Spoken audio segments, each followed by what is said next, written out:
Let the rest of the world help us for change, and let's rebuild America first. Our highways and bridges are falling apart. Who's blessed and who has been cursed? There's things to be done. Thank you. Over the world.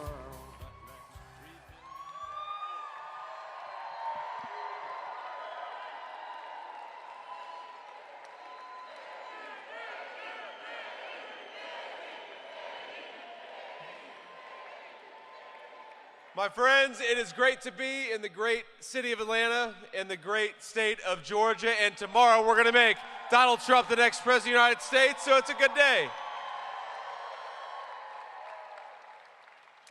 I got a few people I want to thank here before we get started. Of course, first, Lieutenant Governor Burt Jones. Burt, thank you so much, man. Appreciate your leadership, appreciate everything you've done. God bless you, man.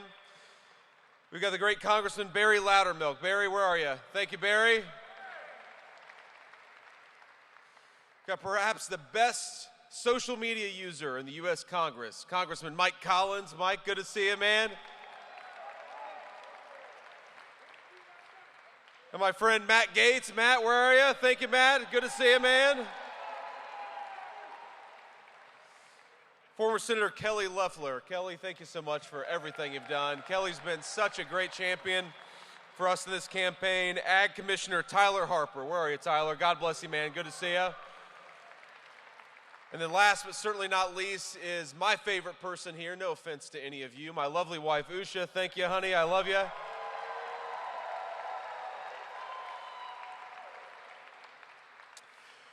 So look, here's the thing. We're done with early voting in the state of Georgia, so tomorrow is the day. Tomorrow is the day that we vote for the future. So tomorrow is the day that we vote for change. Tomorrow is the day that we vote for lower grocery prices and more affordable housing. Tomorrow is the day that we vote to close the border and make Donald J. Trump the President of the United States.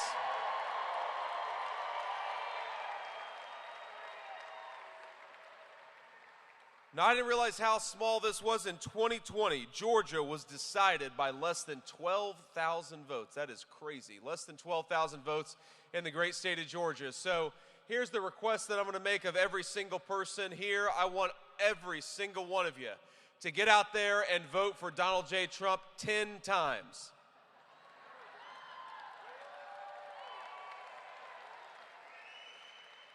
Now, of course, the media is going to report that I come to Atlanta. The Atlanta Journal-Constitution headline is going to be, J.D. Vance encourages mass voter fraud in Atlanta. No, here is the legal way. The legal way to vote 10 times is to get your friends to the polls and take yourself to the polls and get 9 of your friends and family to go along with you. That's the legal way to vote 10 times, and that's what we got to do. I mean, the message of this campaign is actually very simple down the stretch. As much as Kamala Harris is running as much as she can from the record of the last 4 years, we know that Kamala Harris broke it and Donald J. Trump will fix it. It's that easy.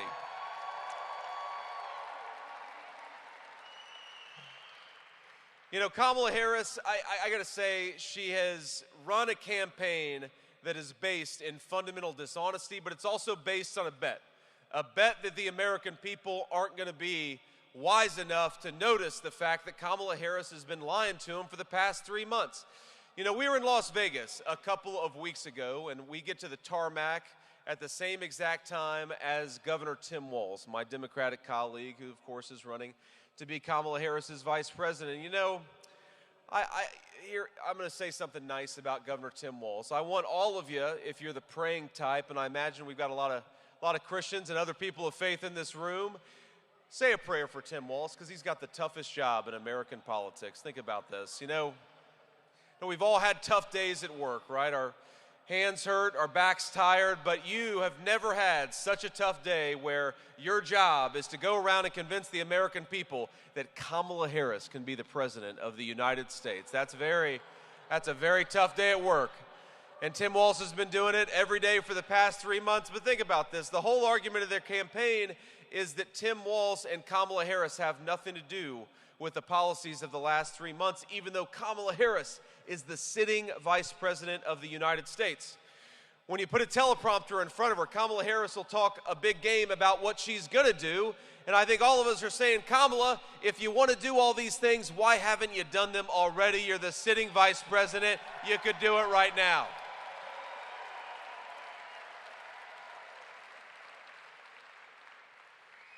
You know, I've never met anybody in politics who's shameless enough to stand before the American people as the sitting vice president and to say on day one, we're going to make groceries and housing more affordable. She'll say on day one, we're going to get serious about the southern border. Kamala, you've been the vice president for 1,400 days. Day one was 3.5 years ago. What the hell have you been doing the whole time? Stop talking about doing your job and go out there and do it.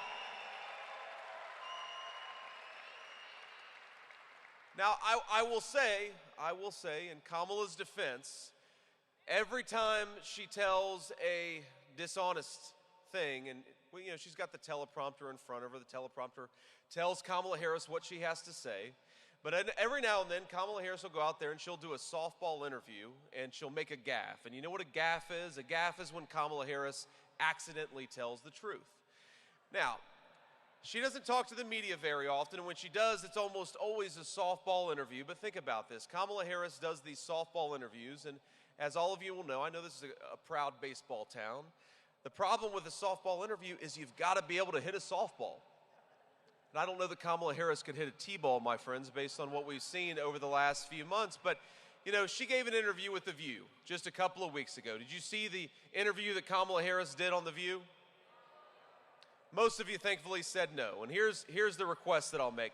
If you haven't seen that interview on The View, wait at least 24 hours because we need you as sharp as possible, and I'm telling you, you're going to lose 20 IQ points if you go and watch Kamala Harris on The View. But here's what she says on The View. Remember, her whole argument of her campaign is that she doesn't even know who Joe Biden is, even though she's a sitting vice president.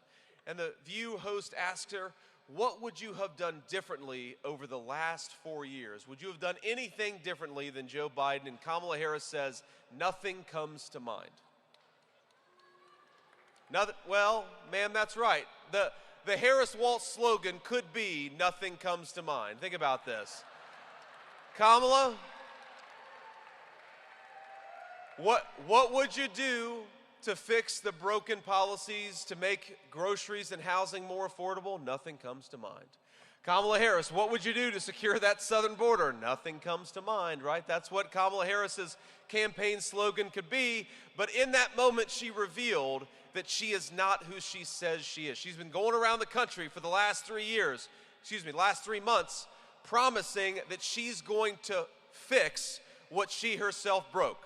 She's been going around the country saying that she's somehow going to lower the price of groceries, even though she cast the deciding vote on trillions of dollars in new spending. She's been going around saying that she got religion about border security a few months ago, even though she's been the border czar at a time of a historic open border. And so our message to Kamala Harris is, we don't believe that you're the candidate of change. We don't believe what you say you're going to do. We believe what you've done for the last 3.5 years, and you are fired. Go back to San Francisco, where you belong. We don't need you in the Oval Office.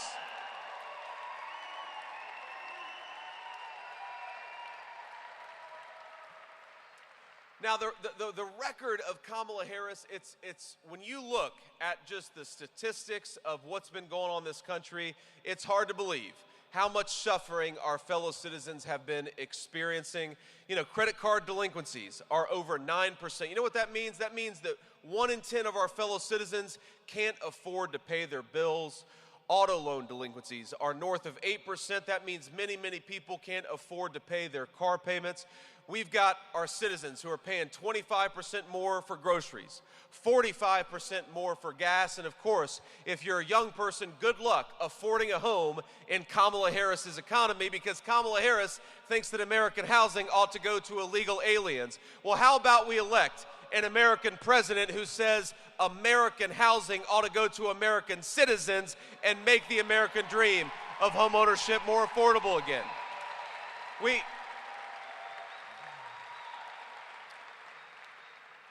Now, Now, we got a lot of great leaders here, and they all appreciate this. The reason that Donald Trump, the reason why he was so successful as president is because he pursued some common sense economic policies. Think about that. When Donald Trump was president, I've got the easiest job in American politics because while Tim Walz has to go around the country pretending that Kamala Harris didn't break it, all I have to do is go around the country and talk about Donald Trump's actual record of achievement during the 4 years when he was in office. And what a record of achievement it is.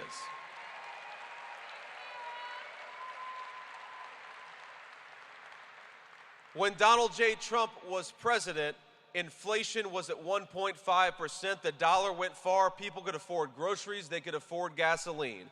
When Donald J. Trump was president, take-home pay was rising faster than it had in 40 years in the United States of America. And when Donald J. Trump was president, we were building the wall and the border was secure. That is the Donald J. Trump record. All we got to do tomorrow is get back to it.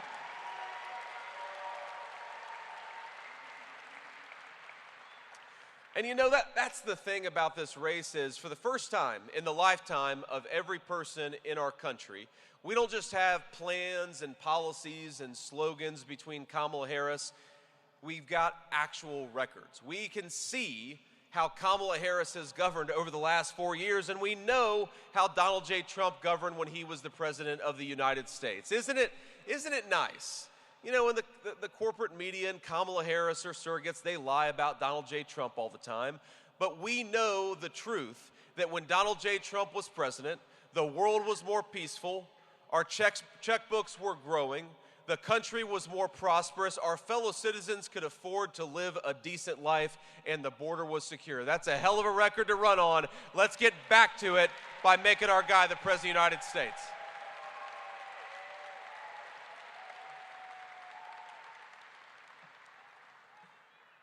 Now, here's, let's talk about plans for just a little bit, because if you compare and contrast the Kamala Harris approach and the Kamala Harris proposals against the Donald J. Trump proposals, it's very obvious who's going to be better for the American people, who's going to be better for the voters of Georgia, especially the swing voters who are watching at home.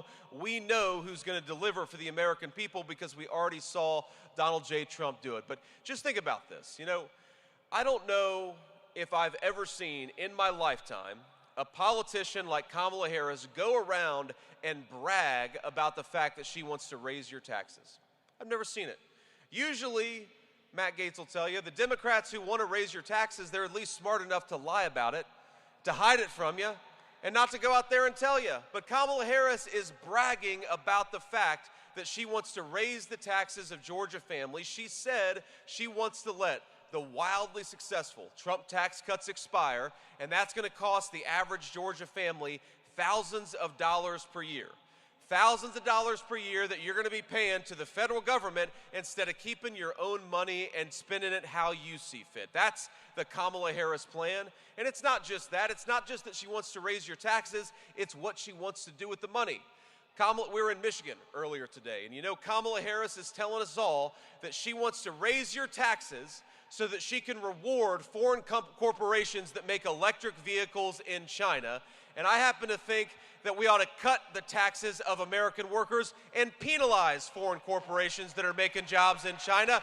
Let's reward companies that are making jobs right here at home. That's common sense.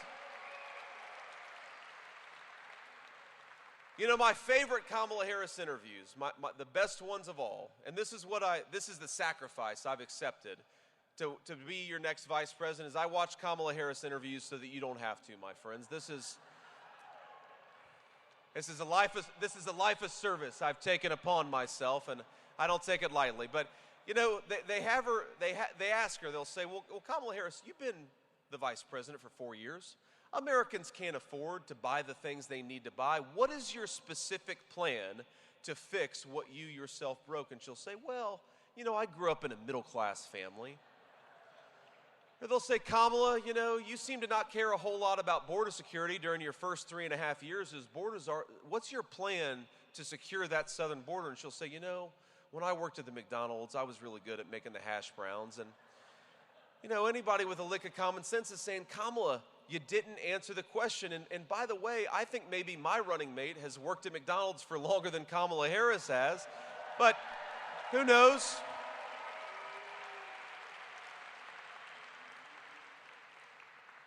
But think about this. We know that the best way to lower prices for Georgia families is to unleash American energy. Because think about this. If you've got a truck driver who's paying 45% more for diesel, then the groceries that truck driver is delivering to the grocery store are going to be more expensive for everybody.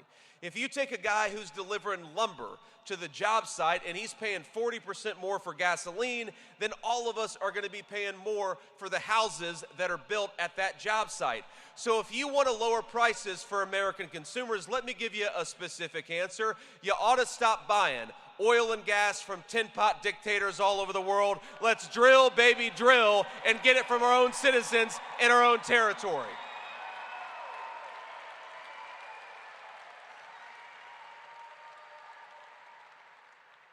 And of course, President Trump wants to build on the successful economic record. We're not just talking about the record, even though the record is very good. President Trump thinks that if you're working overtime, you ought to be able to keep more of your own money. That's why we're doing no taxes on overtime. That's a big one. You know, Kamala Harris wants to give, if you've been paying into Social Security your whole life, Kamala Harris wants to give your Social Security benefits to illegal aliens, people who don't have the legal right to be here. Donald J. Trump wants to say no taxes on the Social Security. You paid into it your whole life. You ought to be able to enjoy the benefits in retirement.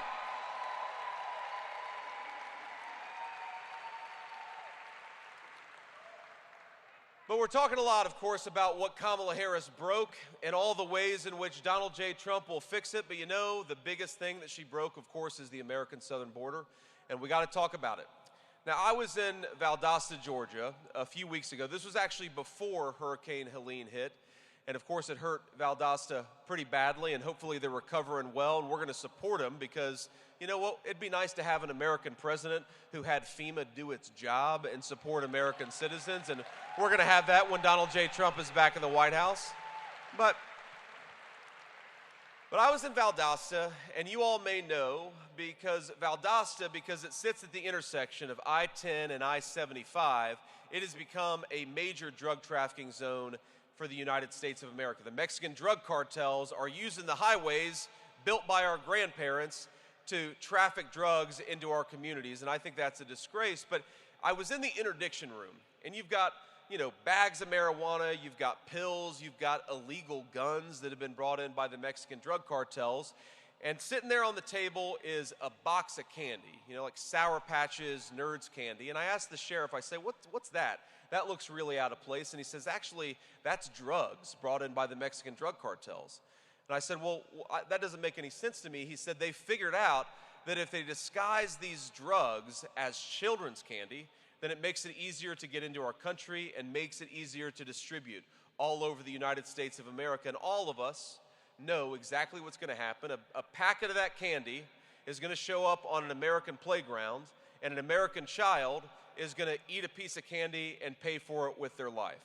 And that is what Kamala Harris's open border has ultimately done. If you run through the problems of this country, municipal budgets that are strained, kids who can't get a good education because there are thousands of children in Georgia's schools who don't even speak English because they were brought here by illegal aliens. If you look at hospital wait times in metro Atlanta, have skyrocketed because we've got millions upon millions of people who shouldn't even be here who are getting put in front of the line of American citizens. So much of what's gone wrong in the United States of America is that Kamala Harris has rolled open the red carpet for illegal aliens, and when Donald J. Trump is president of the United States, we're going to have a different message. Pack your bags because you're going back home in 3 months, and that's what's going to happen.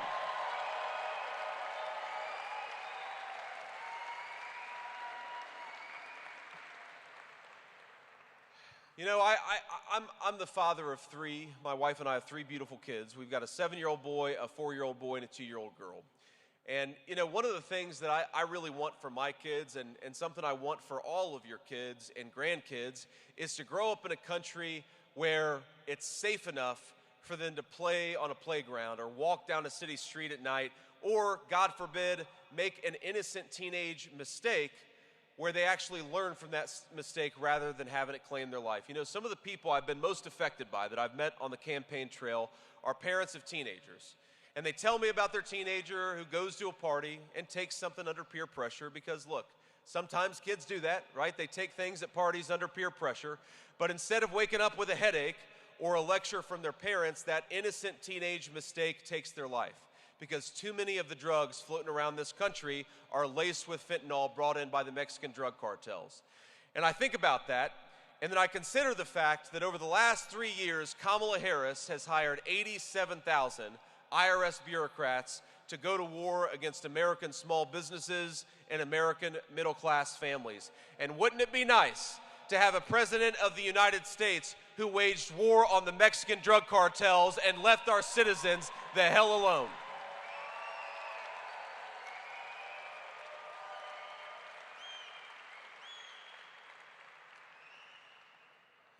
And you know, for all the policy disagreements, all the things that Kamala Harris has done wrong, all the things that Kamala Harris broke, the biggest problem that I have with her is not just what she's done in office, but the complete disrespect, the condescension, and even the hatred in the way that she talks about her fellow citizens. And look, I mean, we're all, of course, supporters of Donald J. Trump. I know there are a lot of people watching who love President Donald J. Trump, and we're going to get him across the finish line tomorrow. But here's what I want to remind you of what Kamala Harris has done, and I want to ask us not to follow her very terrible example. Because when her boss, just a couple of days ago, said not just a criticism of Donald Trump or of me, but said that the people who support Donald J. Trump are garbage, or when Kamala Harris's running mate accused the patriots who gathered at Donald Trump rallies of being Nazis, or when they call us fascists, or when they call us racist for thinking that we ought to have a secure southern border. All I can think is, wouldn't it be nice to have an American president who loved the people of this country rather than hated the people of this country?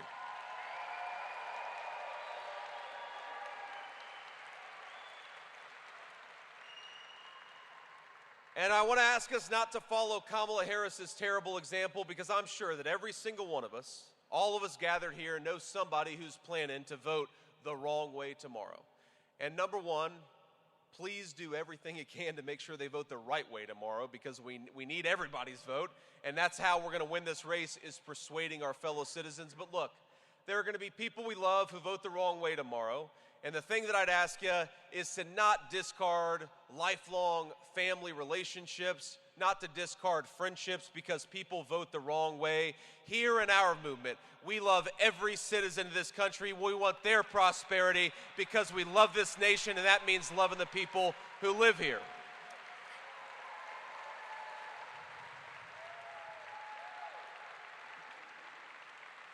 And our message to Kamala Harris is very simple.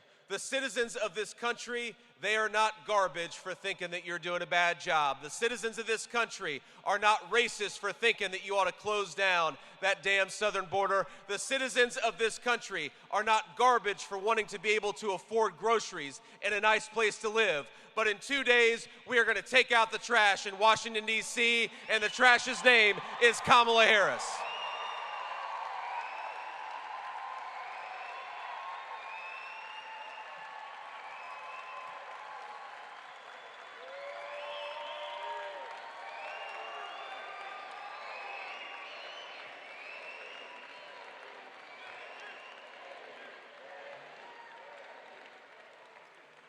All right, so let me leave you with one final thought here, because this is our third event of the day, and you know, let me just say something about President Trump. For as much as Kamala Harris and her allies in the corporate media constantly lie about Donald J. Trump, let me tell you a little story about President Trump. So this was probably 6 weeks ago. I'm just guessing because I don't remember the exact date, but it was the date where Donald Trump was assassinated, or there was an attempted assassination for a second time. This was not in Butler, Pennsylvania, but this was a few weeks later, where an assassin in Florida got very close to taking the president's life, a would-be assassin, thank God. And the president called me, and it was before the news became public, and I was sitting at home in Cincinnati with my 7-year-old son, and he says, JD, they tried to do it again. I said, they tried to do what again? And he explained what had happened, and of course my initial thought is for him. I say, sir, are you doing okay? You know, obviously you're physically okay, or you wouldn't be calling me, but you know, that's a pretty traumatic thing to happen twice in as many months. Are you doing okay? And he said, yeah, I'm doing fine. I'm kind of pissed off because I was about to make a birdie on the 6th hole and the Secret Service wouldn't let me finish. And I had a realization, something that hadn't quite clicked with me about President Trump until that moment, which is that, again, he is the most lied about person maybe in the history of the United States of America. But agree or disagree with him on any given issue, agree or disagree with me on what I say or a particular policy, but here was a man who had just taken a second assassination attempt in as many months, and he had the good humor and the character to make a joke about it, and that's the kind of man that we want in the Oval Office. The thing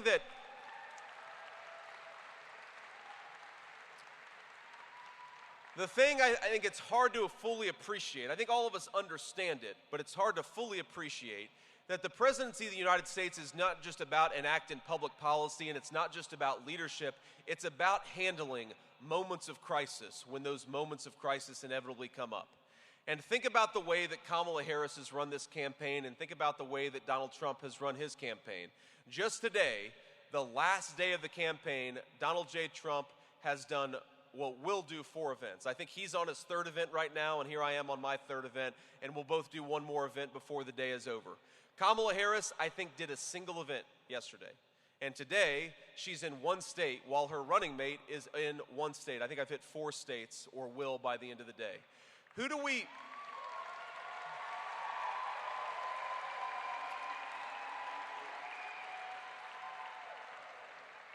want answering that phone call when times are really tough? Who do we want dealing with a world leader in a moment of crisis? Is it Kamala Harris, who runs away from the friendly American media, or is it Donald J. Trump, a man who can take a bullet to the head and stand in defiance? It's a big difference. We don't talk about it enough.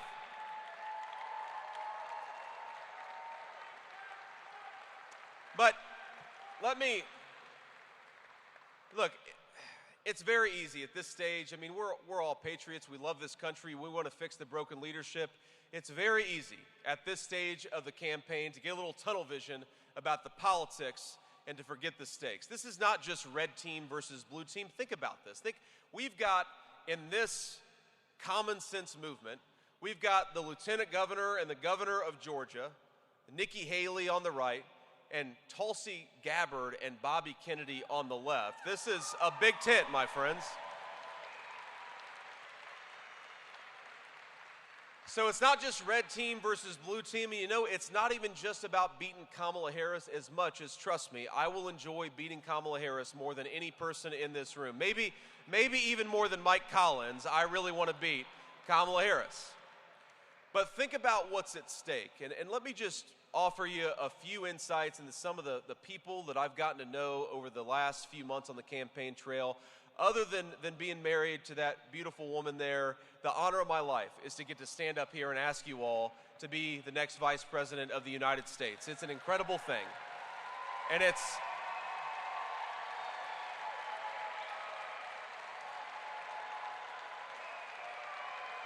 thank you. And given, you know, the poor family that I grew up in, the fact that I was raised by a grandmother who didn't even go to high school, much less to college, it is hard not to feel anything but incredible, overwhelming gratitude for this nation and for the American dream that made my life possible. But there are a lot of our fellow citizens out there where the American dream feels further and further away. You know, I mentioned these parents that I meet who lost a 16-year-old kid because one of their kids went to a party and took something that was laced with Mexican drug cartel fentanyl, and now their teenager is no longer with us.